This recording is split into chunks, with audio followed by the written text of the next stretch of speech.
It's kind of a continuation from last week, because last week felt really important. It was a theme that came up, and we talk about this a lot, that no, I don't have superpowers. Yes, there is. I don't know. I could have some good superpowers, but yes, there is this collective thing that happens, and thematically, it just reveals itself through the week. So last week we talked about how it's not really up to us to heal or survive. Like, we don't get to decide which state our body is in. If we are surviving, we can't be healing, because from a technology standpoint, meaning the technology of my body, those two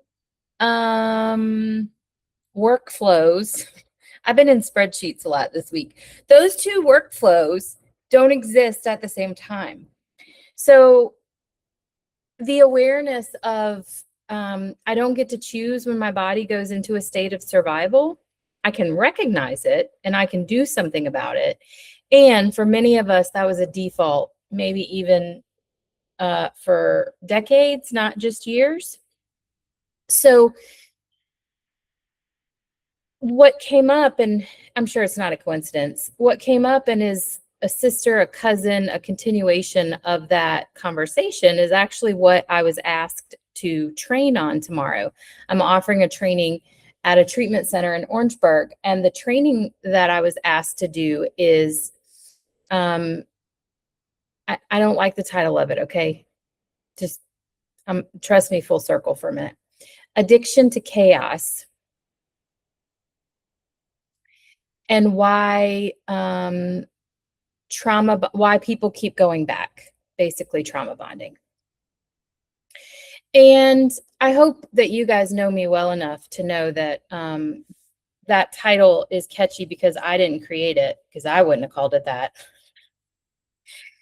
And what I am going to talk about is when my body is built to survive most of my foundational years, that is my default. And trauma bonding is not a fucking choice. Like, yeah, that's not a choice.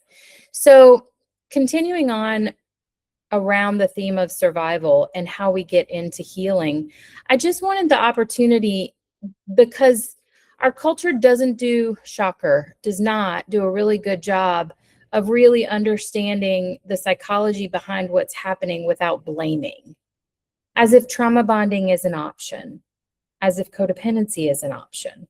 It's not. Codependency is not bad or wrong. It is about stabilization.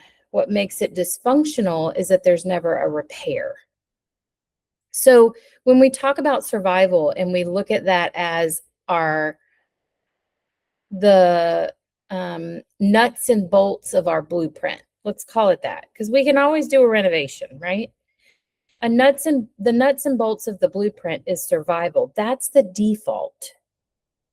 And not only is that our blueprint, but that's the very beginning of the blueprint. That's the foundation of our blueprint. And so anything we add on to it, they're still going to hold that foundation. We just have to go in and build reinforcements, right?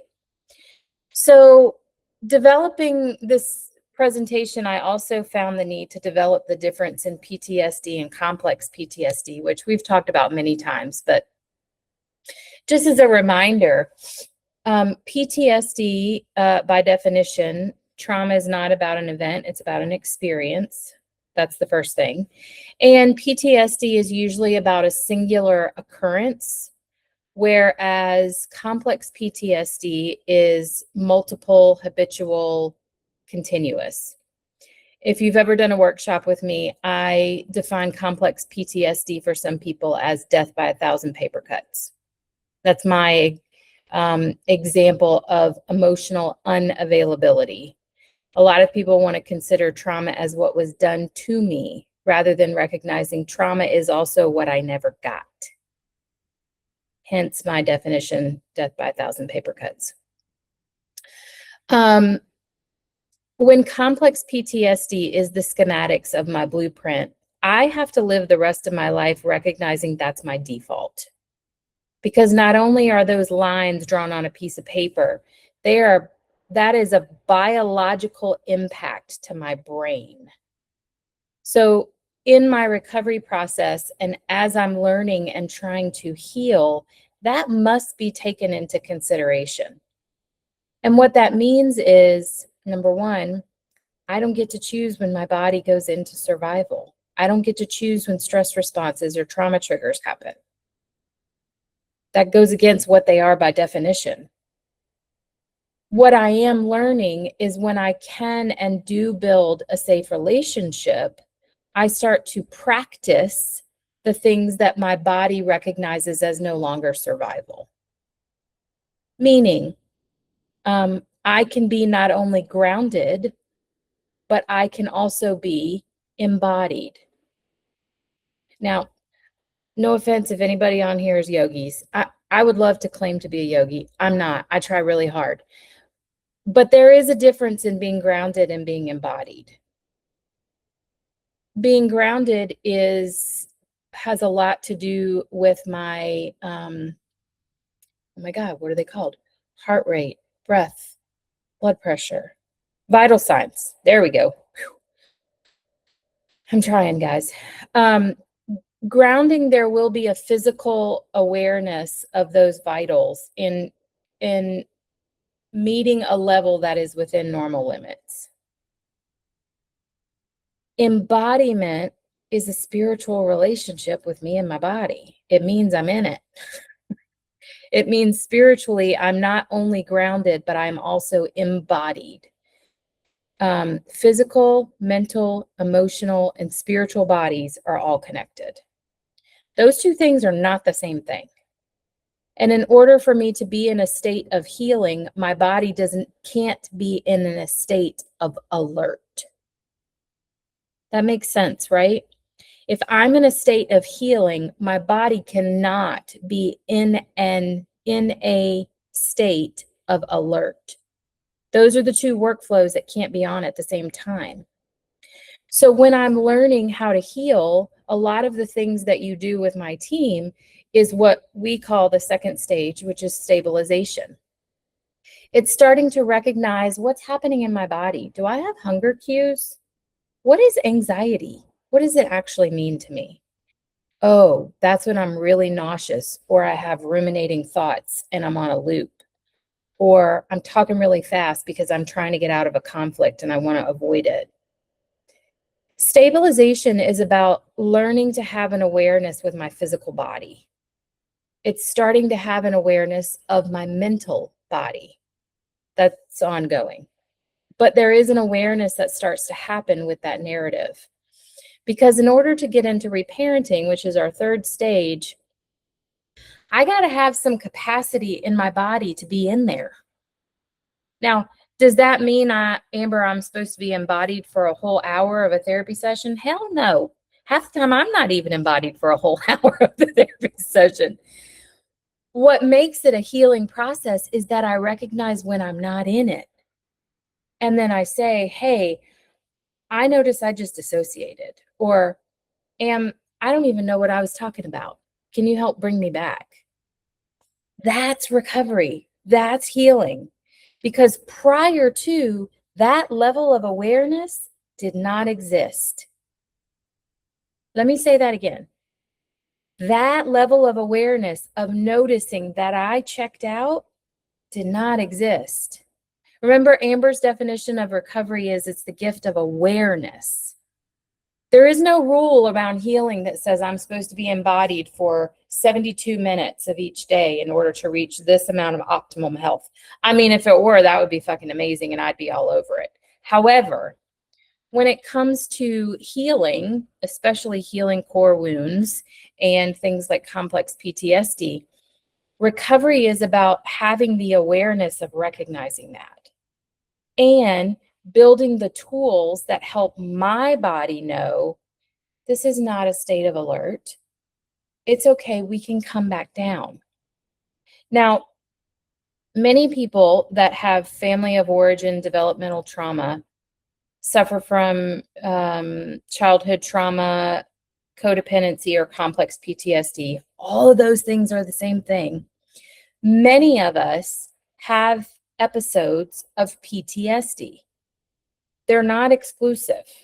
PTSD means there's an occurrence that's happening and my body can't make sense of it. So I'm going to experience it as trauma. So every part of my body that keeps me alive comes on. Now, the really powerful, scary, but cool tool that we have as people in recovery with complex PTSD is we recognize when we're in a trauma trigger. Now, you heard me say that's scary. I'm not saying it's all rainbows and butterflies. But that level of awareness to be in our body and recognize the trauma trigger is what establishes the last stage of treatment when we go through reparenting. And now we're triggered and we stay in our body because we're co-regulated with a safe person and we go through it. All of those things line up for a reason because they weren't in our fucking blueprint to begin with. The people that were supposed to love and protect me happen to also be the people that hurt me. That could be unintentionally or it could be intentionally. And the deficit that happens from that is I don't know how to protect myself. I don't know how to nurture myself. And I don't know how to guide myself. Those are the consequences. So through reparenting, when I have a safe person, a therapist, a fellow traveler, a program, that my body, I'm actually able to stay embodied during a stress response, that's healing. Because if I'm not in my body, I can't heal. But when someone is with me and we are co-regulating, if you've ever done a workshop, this is the experience I'm describing. If you've ever done an intensive with me, this is the experience I'm describing. It is being able to build this, what's called a window of tolerance with safety, so that I show me I got this and I ain't leaving. Because I do to me what was done to me. In my family of origin, in my roots, in my blueprint, when chaos happened, when shit got scary, when feelings showed up, emotional abandonment happened. That's what was done to me. So as an adult, when I'm in a trauma response, I dissociate. That's not bad or wrong. I'm doing what was done to me. That's what I was taught to do.